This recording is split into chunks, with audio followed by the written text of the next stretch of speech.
Hi, I'm Stephanie Shelton, and this is episode 46 of Conversations on Health, How We Get There. Have you ever wondered what it's like being a medical student in the age of AI? As AI constantly evolves, influences, or changes what students must learn.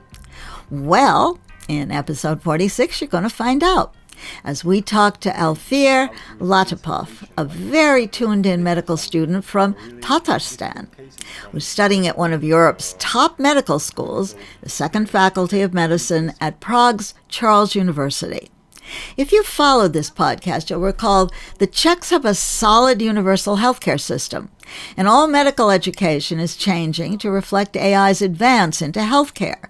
So, while we were in Prague a few weeks ago, a good friend suggested Alfir. He agreed, and here we are. And just wait till you see where we are, where we recorded this. Our same friend, her name is Priscilla, offered a beautiful apartment, which is in a building that was once a palace. One corner of the original building survives, and there are historical mentions of it dating back to 1407, the end of the Middle Ages. Take that, 250-year-old United States. Like so many buildings in the old part of Prague, there were fires and rebuilding and multiple reconstructions and many wealthy owners. This being Prague, it's all chronicled. The now modernized apartments are long-term rentals. The owner's family got the building back after Communism fell in 1989. Funny, we should be talking about AI in this history-spanning place. One could also say that for Prague itself. So, settle down and watch or listen to Alfir Latypov's vision of the medical future. He's pretty cool. Alfir, thank you so much for taking the time to talk to us today. Thank you. It was a really pleasure to meet you today.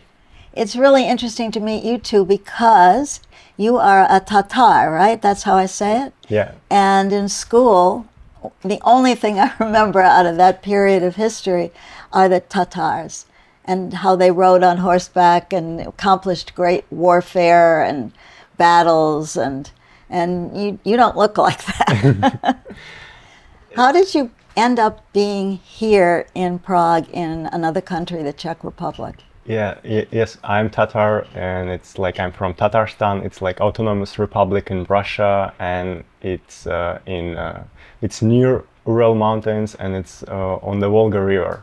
And this is the second biggest minority in Russia, and we are Muslims, but because of Soviet atheism, I would say, we are not so like believers. And for example, Tatars eat pork and drink alcohol, so it's really a little bit ridiculous. But culturally and linguistically, we're really different from Russia because we're more close to Turkey or Kazakhstan than to Russia, because we have really different language, and it's not Indo-European language at all. And so we're really different that way. So how did you go from there to here? First of all, why did you could have, if you decided to leave, you could have gone anywhere. Why here? Yeah, I was here when I was 13 years old. I was here as a tourist in Prague with my parents and with my family. And my parents had a friends who had living here for 8 years. And they just told me that I can study here, that the education system is really good here. It's like, for example, Czechs University is one of the oldest university in the world ever. Right. And the education system is also really good, and especially medicine. And like when you study in Czech Republic, you can work as a German doctor in Germany or like as a French doctor in France, and it's a really high level of education. And of course we have like foreigner students in our faculties that study in our universities and then go work in Germany or like even in US, like they can work in US, United States. I mean that they have easier way to get a license Right. in the United Right. States. And also the main thing for, not main, but like really important thing for me, it's the education here, it's free for Czech speakers. Like I'm not from rich family, so it was really important thing for me, and it's really good situation here with the higher education system. Like it's only maybe in Austria and Czech Republic that you can you can study here completely free. You That's don't have amazing. any debt, and you are just free, like man after getting a degree. Free is a word we almost don't know when it comes to advanced education in the United States. We did have a few major city colleges and state universities that used to be free if you lived in a particular state, but even they now have high amounts of money that you have to pay. So when you hear that, of course you have to pass an exam, right, to get in. Yeah, of course. I had to learn Czech language first, and it also was a big plus for me that Czech language is Slavic language, and my native language is Russian, so it's close to Yeah. Czech language. Yeah. And it took only 7 months to learn Czech to C1 level and pass the language exam and then entrance exam to the faculty. It still sounds amazing to most of us who barely can speak English sometimes. So I know why you came here, and you're studying in an excellent medical school. And you know, many young people are looking at primary care because it's the thing that puts them closest to the people that they want to help. And you've chosen radiology, so why would that be? I can say that why I choose medicine first. So I had to choose like high skill regarding universities, for example, IT, engineering, or medicine. And in this profession, you like nobody cares if you're a foreigner or not, because they just demand your skills. Right. And I really liked math, physics, chemistry, and biology equally. So I might be like an IT specialist or engineer, but I choose medicine because I think medicine is a really meaningful profession. I mean that you can see results of your work, that you can help somebody, and that you improve somebody's life like immediately almost. And also medicine, it's really stable job. Like I would say that like everybody needs a doctor like during the life. And also the big plus that it's all really you have really big choice in medicine. You can work as a surgeon, for example, or you can have your own ambulance and work with people only, like speaking and doing some physical examination, or you can do laboratory, or you can do some research and help find something and help somebody that way. You had to know what you wanted, in a sense, at a very early age. You have to earn a living, and to also be in the helping profession, one of the helping professions, and then look at the world as it really is right now, and how much it's changing. Medicine is changing every year from like 1920, for example, because every year we just we invented something new, some new examination, some new algorithms, or for example antibiotics, imaging, some like techniques, machines, laboratory, blood test. It's changing every year. I know that it's changing right now. It's changing much more faster than usual. Yes. And but I think like doctors are really they can adapt to this changing, and like everybody has to adapting to this changing, like because we don't have choose right now, unfortunately. Do you expect to study for the rest of your life in that sense? Of course, I knew about this, that I have to study the whole life when I was like 12 years old. I knew that every doctor has to study the whole life, and me personally, I don't have problem with that, because like, why not?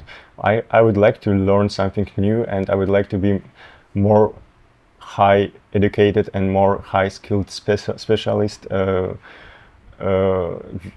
that new algorithm that knows new algorithms. It seems to me as an outsider that there's been an acceleration of change, particularly in medicine in the last, I don't know, 3, 4, 5 years. I'm sure the AI has something to do with it, the growth of AI, but new drugs coming out, for example, new procedures, new ways of doing things, just that I've noticed as a patient.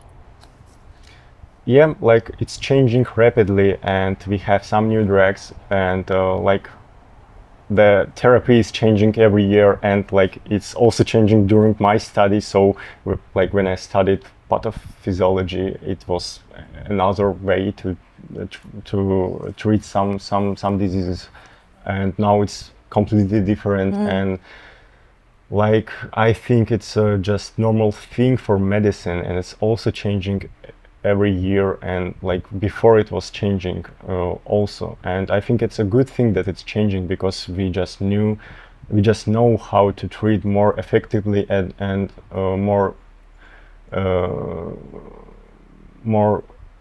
effectively and more safely I would say. And I think like it's a good part of medicine that it's changing. It shouldn't stay the whole time in the same I would say. I have a sense of the Czech Republic, again as an outsider, but I do see where the drug research is being done, where some of the surgical research is being done, just talking about how the hospitals are changing. I get a sense that the Czech Republic is one of the countries on the cutting edge, that it really, in terms of medicine, that there are discoveries going on here that are going to benefit all of us in one way or another. How you have to read books. Books have to be published. They cost a lot of money. Professors may be older and may not be aware of everything or want to be aware of everything. As a student, how do you deal with that, and are your professors dealing with these changes? Because it's almost like after we have this interview, something will have changed. Yeah, I would say that I'm really happy that I'm studying in the second faculty of medicine, because almost everyone is under 50 years old, these professors, and they're really young, and they're really they have modern way to teaching us. And like we have core subjects, for example, like anatomy and biochemistry, that it's, I would say that anatomy is like more stable and it's not changing much. But for example, pathophysiology or biochemistry, it's changing every year, and we have a good professor in this on these departments, and they're just trying to teach us like the newest information, and also they just push us to find this information on some journals or PubMed, for example, or UpToDate, or like on AI. Why not? Like we have to like find some information, some new information, some new algorithms, and like we have European journals, and these journals are giving us new ways how to treat something. So I would say that in my faculty we have a really good situation, and also the education system is changing that way, that before we like teachers are trying to give us some information and we have to learn it. But now I would say that we have to learn it at home, like with textbooks or AI, for example. Why not? And then when we go to the school, we have some cases and we have to repeat the information we learn at home. with these cases, how to treat some patient. Like, for example, they have some really difficult cases from their own clinical experience, and they give these cases to us, and then they just trying to say that they just told us like, okay, so we have this patient, and how do you treat that? How's your algorithms, how to treat them, how to diagnose it, and like to make diagnostics. And so it's getting more and more practical, I would say. So let's go right to what I call the elephant in the room, which is AI. A lot of people are afraid of it. A lot of people welcome it. You told me when I met you the first time you didn't think you could have gotten through the first part of medical school without AI. It's making particularly your area, radiology, where even I can see all the changes. Just common things like when you go in for a mammography or any kind of scan, the results come back quickly because the AI is doing the scanning, not the doctor. Only at the end does the doctor come in and review. So what are your feelings? What are you taught about using AI and where it's going and where it's going to take you as a doctor? Like, first I would like to tell about my AI, like my experience with AI, like commonly, and then I will tell you about the AI in medicine and especially in radiology. So first, when I like met AI, when AI was published by OpenAI, like ChatGPT was in third year of my study. So it wasn't so smart, but it was really interesting. It was like it was more like a game, I would say. Yeah. I use it for my like everyday life activity, like how to cook something or how to take care of some plants. But when it's started to getting smarter, and when we got some new AI tools, not from OpenAI, but like medical tools, for example, like for example, Open Evidence or UpToDate AI. And this AI is based on the medical sources, and it was really helpful for me to study, to prepare for the exams. It was more effective and it was more faster than usual, because before, like, if you just forgot some information, you should open the books, find the information or read it, or try to find it on the Google, but it wasn't so good. And now when you have like medical AI that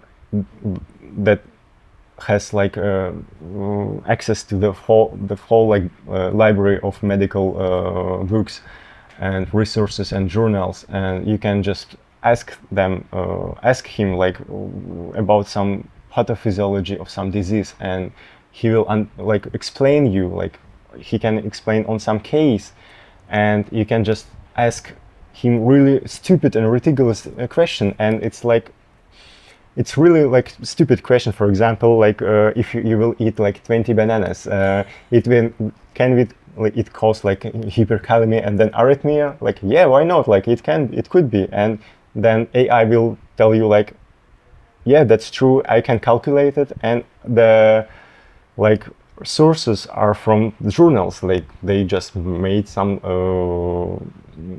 like research on that, for example, and AI found the information about that. So it's much easier to study something, and you don't need to wait until you will ask a professor or some teacher, because AI is much more smarter than everybody like in the earth, I would say. And now I'm using Gemini Pro because I'm student and I have free access to the Pro version which is unlimited, and it's much more faster and powerful than medical AI. Right now I've like read some also medical journals, and they say that a Gemini is much more faster and powerful than Open Evidence from like medical AI. And so it's really effective tool to understand something. And And you obviously, you know that what they're talking about with AI is that for a new model to get trained and come online, it used to be maybe 6 months to a year. Now it's 3 months, and tomorrow it's going to be 2 months, and pretty soon they're going to be a lot smarter than we are. Do you have any, just personally, do you have any fears about this, that someday they're going to take your job?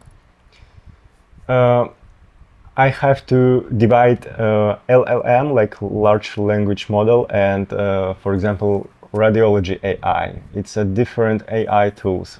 I mean that like Gemini and ChatGPT is working more with text. So it's reading something and then just give you some information, Right. but AI tools for radiology is not the same thing. So it's supposed to read some like images, and then the problems with the radiology AI that like for companies who are training AI, they supposed to have a huge amount of information of patients' cases, like CT scans of like 1 million patients, and it's really difficult to get this patient's consent to take these CT scans, for Yeah. example, and put in the AI Yeah. application. Yeah. And so it's not effective as it's not effective as someone will expecting. And the problem with the also radiology AI that it was training for only one problem.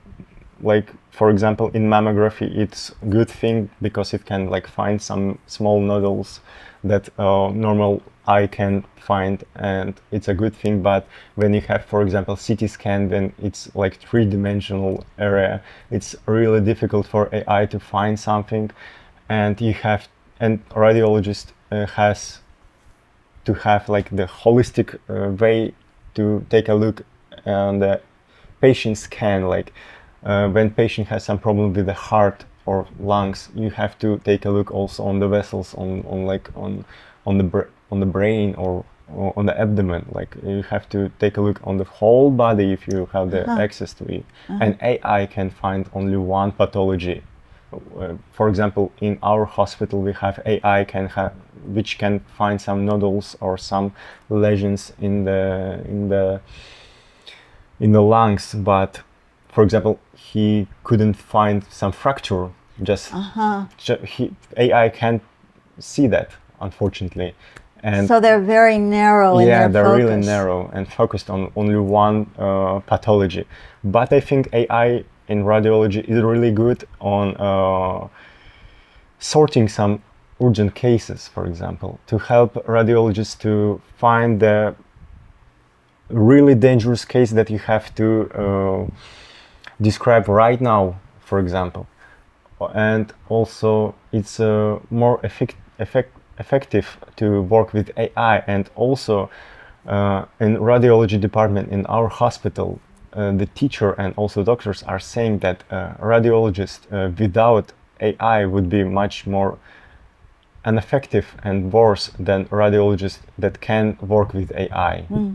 So it's really important to be aware that AI is existing and it has some limitation and good things that you have to use, and it would be more effective work with AI. But I don't think that AI can replace a radiologist. That's now. What about 5 years from now? What about 10 years from now? Do you have any sense?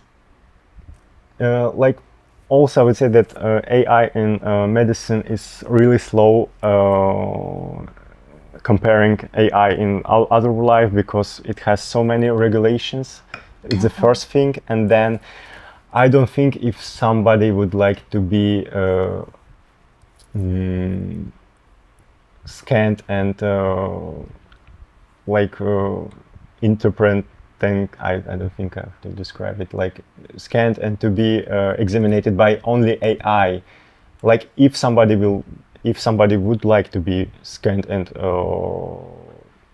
scanned and examined only by AI. The problem is when AI will not find something, and for example, some patient has some cancer and AI will not find it, and then the patient would like to sue how this go?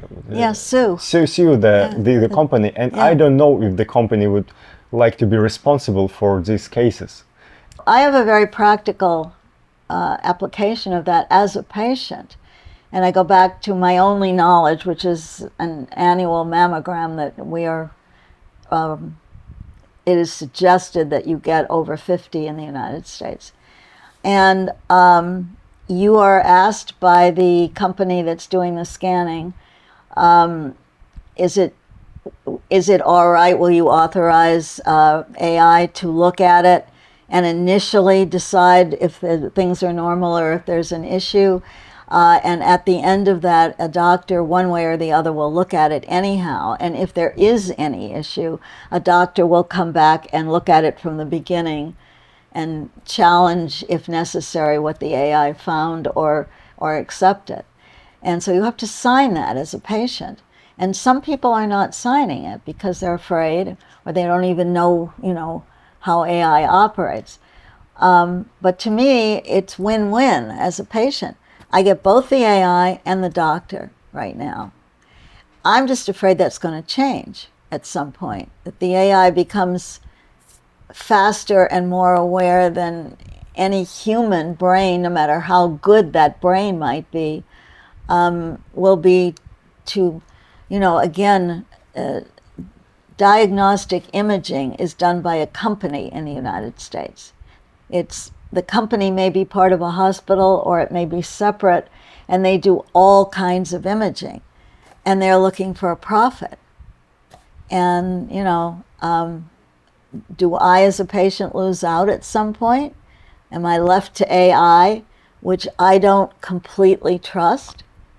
Or is there always going to be maybe a psychological need for a doctor, if not necessarily a technical need?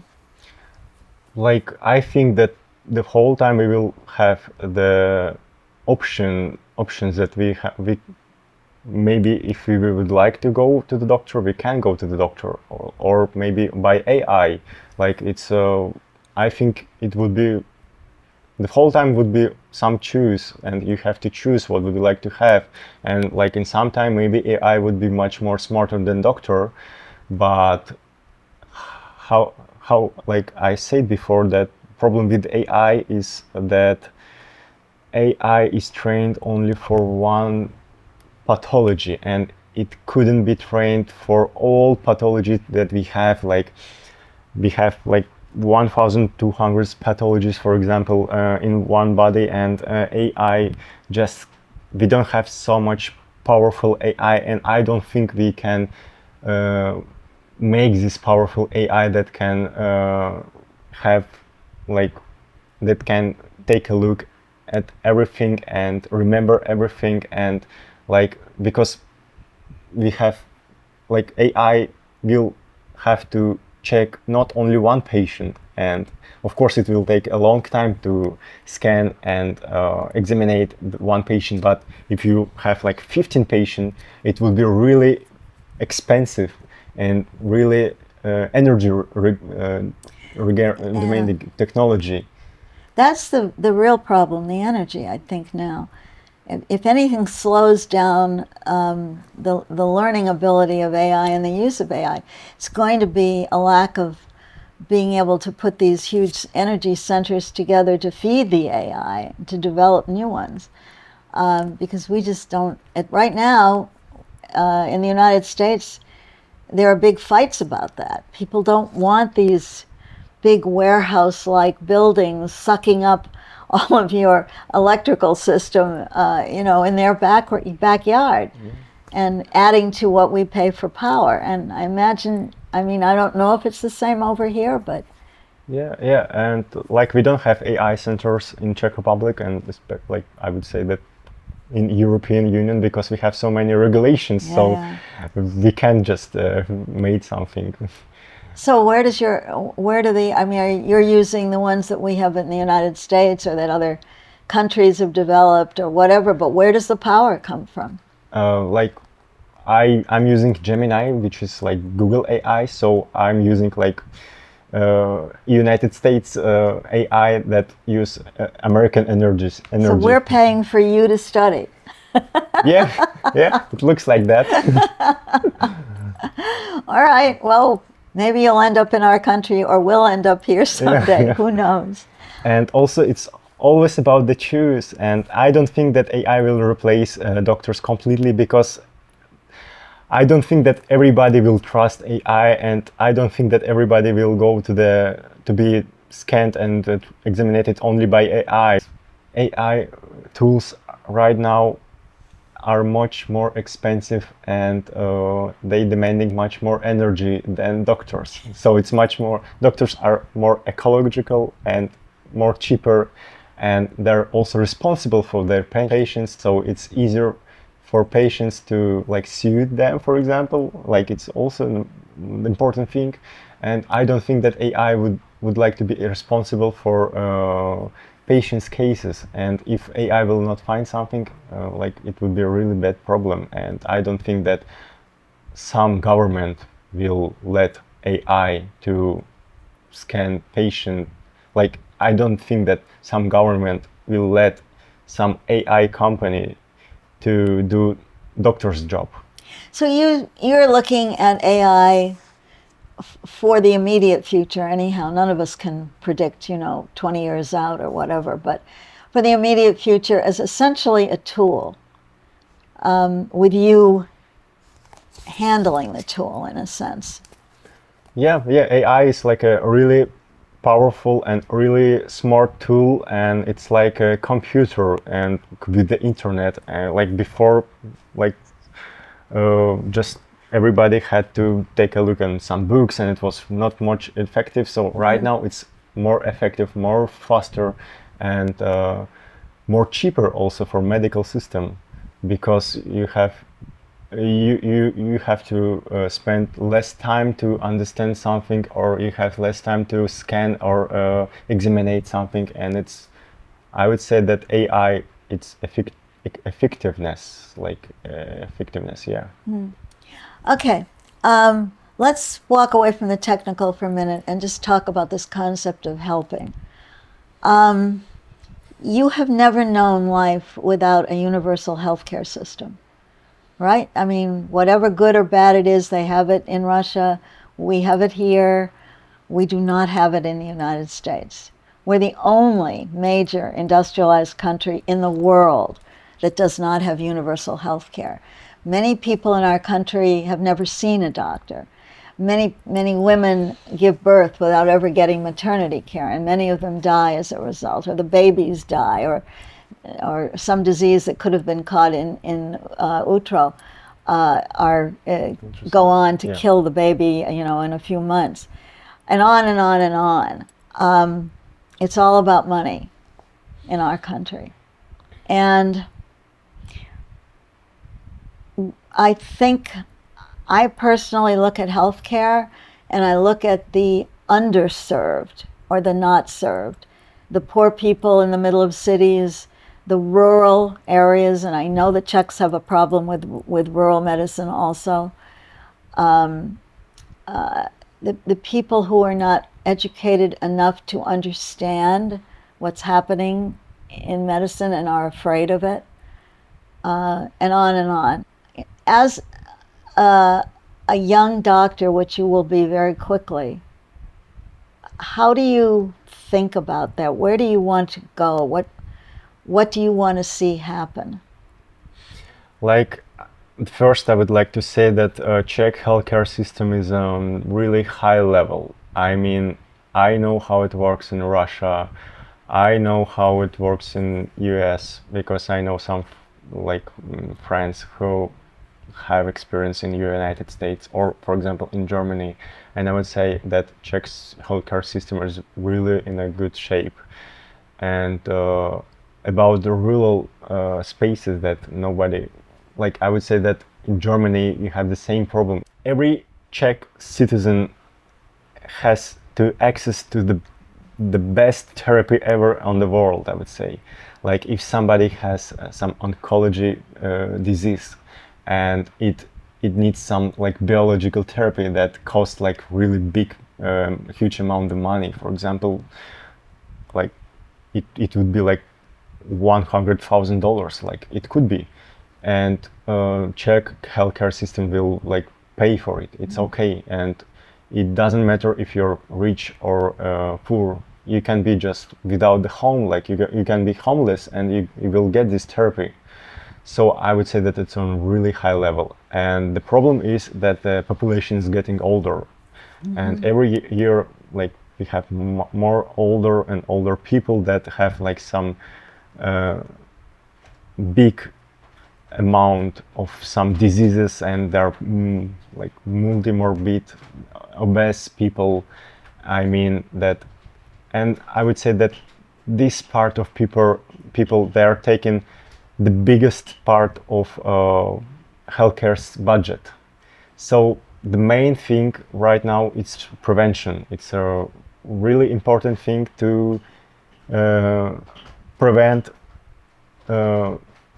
these diseases, for example, diabetes or like hypertension or atherosclerosis. I mean, it's really important, and we have to find some screening programs right now, how to prevent these diseases and how to push the people make more active and more healthier life. So this is, I think, the main problem of Czech healthcare system. I would say it's the main problem of every healthcare system. I mean, we all have the same problems. We have too many overweight people. We have people who eat incorrectly, who don't exercise, you know, and we're all having the same thing, this baby boom bulge. We talk about retiring and moving, you know, in our case into the kind of universal health care, Medicare, that we all pay for when we work, or Medicaid, which is paid for the poor, but it doesn't pay. It pays for 80% maybe, and not even that if it's expensive, because it pays doctors and hospitals very little, and doctors say, okay, I'll accept that as base, but I'm going to put my fee on top of that. Now, do you mind paying for it? And if not, find another doctor. So I think you're right about prevention, absolutely. And the other issue is just costs. With or without prevention, all the new drugs, all the new procedures, the new ways to use scans or new scans that are being developed, stuff that wasn't around 20 years ago, which is common now, they're wildly expensive. And I don't care if it's private or public or what, but you know, you can't tax people any more than they're already taxed in these universal care countries. And most people if they have insurance, the insurance companies are not going to give it to them for nothing. How do we deal with this beyond prevention? Like about the expensive drugs, I would say that these expensive drugs are mainly because of monopoly, because some pharmaceutical company just invented some drug, and then like this research was really expensive, and they tried to just make some money, because it wouldn't be, without that it wouldn't be, they just didn't have, they don't it wouldn't be worth it to them. They don't have any profit. Yeah. So it's just a part of research, like without that we can't find something, unfortunately. And about that these drugs also, about that this prevention, I would say that the huge amount of money are going to, for example, to people who are who had like second type diabetes, for example, and for example, they don't have some new drugs. They just taking old drugs and but the problem is that Well, they have the GLP-1 drugs if they're overweight. like GLP-1, it's a additional drug, I would say. It's not the main drug. Like we have metformin, it's a main drug for these people, and it's not so expensive. And I would say that about the GLP-1 drug, it wouldn't be so expensive like in a couple of years, because monopoly, it's only for 5 years. Yeah. And I don't think it's a big problem for the healthcare. It's just a part of research and a part of changing the therapy. And yeah, and about the people who has diabetes second type, like almost 15% of population in Czech Republic has second type of diabetes. So the main problem in healthcare system is these people, and these people are taking not much like expensive drugs, but the problem is that it's a really huge amount of people. Yes. And the main problem is the prevention, to have like more healthier life and like sports activity, and just like it's not about the drugs, I would say. All right, so you're talking pretty much like we're talking, you know, in the United States. Is it you who come to this conclusion, or do these things get discussed in your classes? I would say that we don't discuss it much, like about the money. Like I would say that Czech students, they don't care about how much does it cost, because we have universal healthcare system, and like everything is paying, like the hospital is paying for everything, and usually we don't even know how much does it cost. But I like to know that, because before I worked in the foreigner department in the hospital, and I worked with the foreigners who has like private healthcare system, and so they just charge for that. Yeah. So it was interesting for me, but not for Czech people. And like we discuss it a little on some subjects, for example, on pharmacology, how much does it cost and something like that. But like we don't discuss it the way that we have to use like more cheaper drugs, because we don't have the problem right now. All right. I'm going to wrap this up with a very open-ended question. Whatever you're studying, you're, I guess, Gen Z, you're a young person, and you have a really screwed up world in front of you in all ways. And we older people have kind of messed it up and said, okay, it's yours, fix it. Do you ever think that way? And yes, you're dealing with a profession and all the specifics of it, but you're also a normal person living in the world, and you know, you want a life. What do you think? I agree that we live in turbulent period, and maybe we are like in a historical period, I think. And the problem is, like, for example, for politics, about the politics, the problem is that we have so much old people in government, like everywhere, like Putin or Trump. These people are really old, and they just don't know what like young people want. They just don't want war in Ukraine. They don't care about that, or they don't want about Iran, for example. It's like not their problem. They don't care about that. They just want to live normal life. They just want to have like some good future, and yeah, so I think they don't even think about it, like they don't care about it at all. And about the AI, I think I would like to say that I would like to be positive about AI, because we don't have choice, for example, at first, and also AI is really like a revolution in our lives. I think AI is like industrial revolution before. It just changed everything. And of course, like during this industrial revolution, somebody lost their jobs, somebody lives were changing like completely. But finally, after this industrial revolution, everybody just became more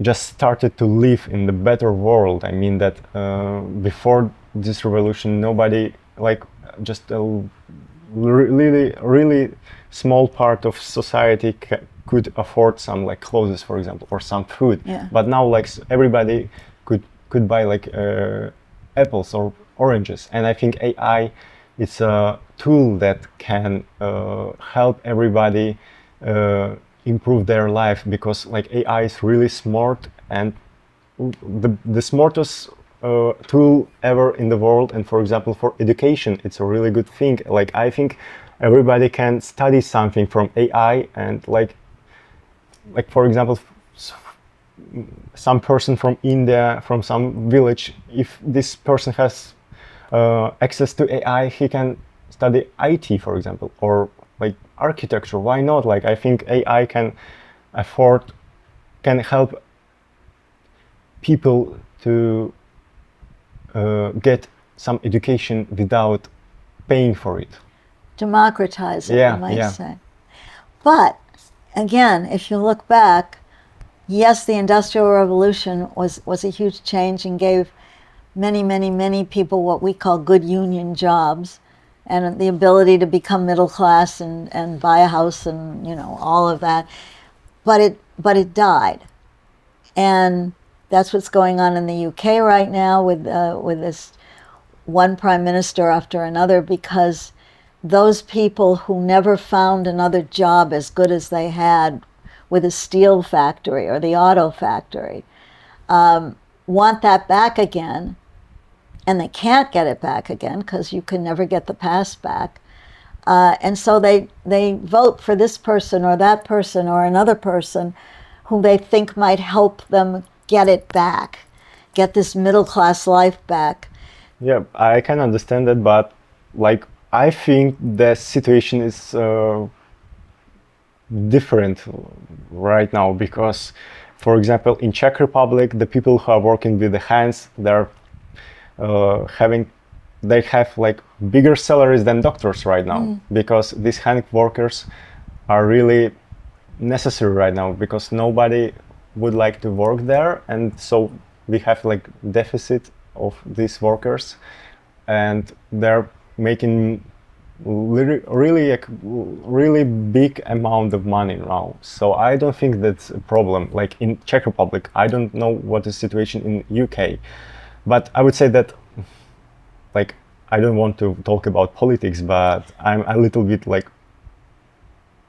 pro, like right wing. I would say that I think the problem in UK it's taxes, that the companies can't innovate much because of really huge taxes. And for example, also in European Union, we don't have any AI because of regulates and taxes. Like, and all these new innovations are in United States. Like, but without the taxes, you're not going to have free health care and some other things. Older people get taken care of in these countries, your country, yeah. this country. Poor people get fed. I mean... Yeah, but I would like to say that in Czech Republic we have 25% tax, and in Great Britain it's 60%. So they have really huge taxes, and I don't know if somebody would like to innovate and make something, to make some company in this like space. Yeah. Let's say. Well, all right, to be discovered as we go along. Before we wrap this up, do you have anything you want to say about your profession or the world in general that we didn't talk about? I think that doctor is a really stable profession, and everybody, like, if AI will replace doctors, so I think AI can replace everybody in our world. Well, that's our fear. Yeah, but I don't think that society and world would like to be changed by AI completely. I don't think so. Like, Do you think that what you're saying is shared by most of your generation, or are they afraid they won't have jobs? I would say that I'm more AI optimistic than other people, and I would say that my like colleagues, they more anti-AI and they trying to be without AI. So, but I think that we can't do nothing right now without AI because it's just so effective tool that if you will be without that, it would be worse for you, like in everyday life. All right, Alfir. We will leave it at that. And in 10 years, I'll come back and see what you say. Of course. Thank you so much. You're welcome. It was really nice to speak with you. The same. Alfir Latypov will be a sixth-year medical student this fall at the Second Faculty of Medicine of Charles University in Prague, affiliated with Motul University Hospital, the largest clinical facility in the Czech Republic and one of the largest in Europe. He's just 1 year away from starting his hospital residency, followed by specialization in radiology. So much thanks to Alfir, to Priscilla for her help and the use of her amazing library, and to my husband Frank Harold, our producer, video editor, and cameraman. Moving on now, episode 47 will be an update of episode 20, which dealt with the continued high death toll of heart disease. It remains the #1 killer in the U.S. and globally. And electrophysiologist Mohammed Ali Habibi will be with us again to discuss how AI is changing cardiology in general and specifically his own specialty.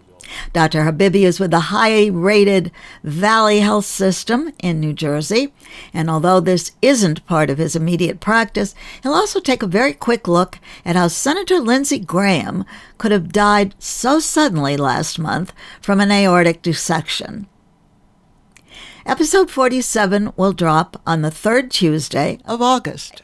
As you know, I schedule one new podcast episode a month. And if you enjoy the podcast, please follow us or subscribe and share.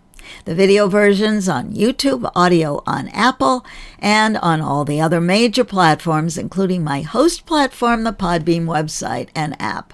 Show notes and links on my website, stephanieshelton.com/conversations. You take good care of yourself and all those you love, and I'll see you next time. Conversations on Health, How We Get There is produced and edited by Frank Harold. Research assistance from Dr. Richard Saltman, Professor Emeritus of Health Policy and Management, Rollins School of Public Health at Emory University in Atlanta.